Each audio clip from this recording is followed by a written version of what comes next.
Crochet की ये design बनाने के लिए आप अपनी पसंद के कोई भी 2 कलर पर्ल ऐड कर ले थ्रेड में। इसके बाद थ्रेड को अटैच करेंगे। अटैच करने के बाद बेस लाइन बनाएंगे रॉन्ग साइड पे। Chain 1 2 single crochet. तो चेन 2 सिंगल क्रोशे से बेस लाइन बनानी है। Chain 1 2 single crochet.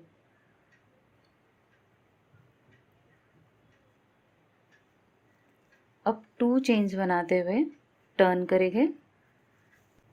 अब ये डिज़ाइन राइट साइड पे आ गई है। अब फर्स्ट गैप में हमें डबल क्रोशे बनाना है और चेन 4 पिकॉट बनाएंगे।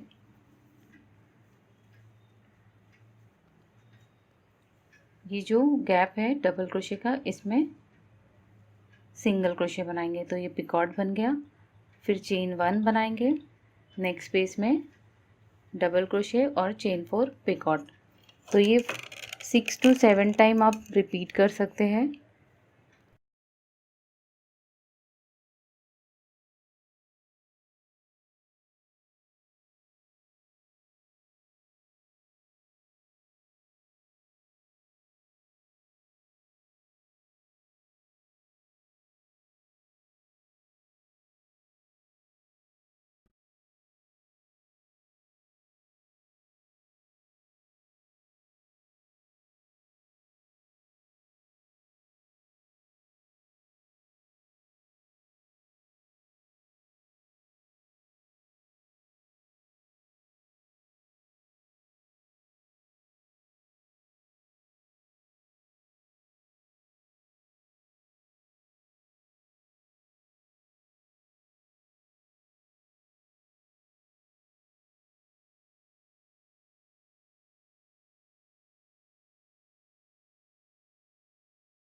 ये गैप आप अपने हिसाब से डिसाइड कर सकते हैं कि आपको कितने स्टिचेस बनाने हैं पिकॉट के साथ। मैंने 6 बनाए हैं।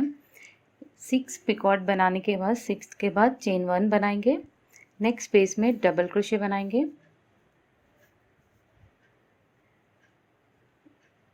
अब हमें पर्ल ऐड करना है तो उसके लिए चेन 1 बनाएंगे, इस तरह से लूप पुल करेंगे, एक पर्ल को स्लिप करेंगे और ये लूप जो है हुक का इसमें से निकाल देंगे। इसे टाइट करते हुए ये बेस से इस तरह से पुल करते हैं। एक पेन या पेंसिल में इस तरह से लूप को रख देंगे ताकि सारे लूप्स इक्वल बने।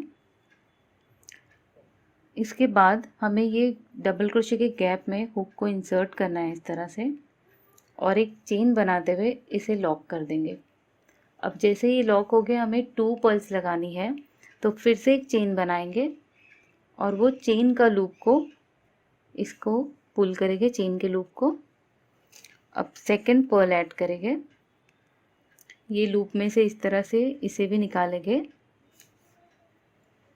और ये नीचे से थ्रेड को इस तरह से पुल करना है और इसके ऊपर डाल देना है पेंसिल पे।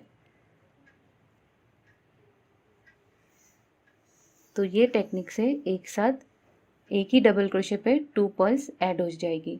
तो ये दोनों इक्वल साइज़ के हो गए। अब फिर से डबल क्रोशे के अंदर गैप में मैंने हुक को इंसर्ट किया, ये थ्रेड को लाए और इस तरह से 1 चेन बनाते हुए इसे टाइटली लॉक कर दिए। अब हमें चेन 1 बनाना है और फिर से सेम डिज़ाइन कंटिन्यू करना है पेंसिल निकालते हुए।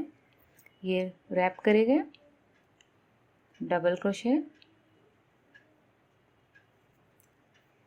Chain 4 picot,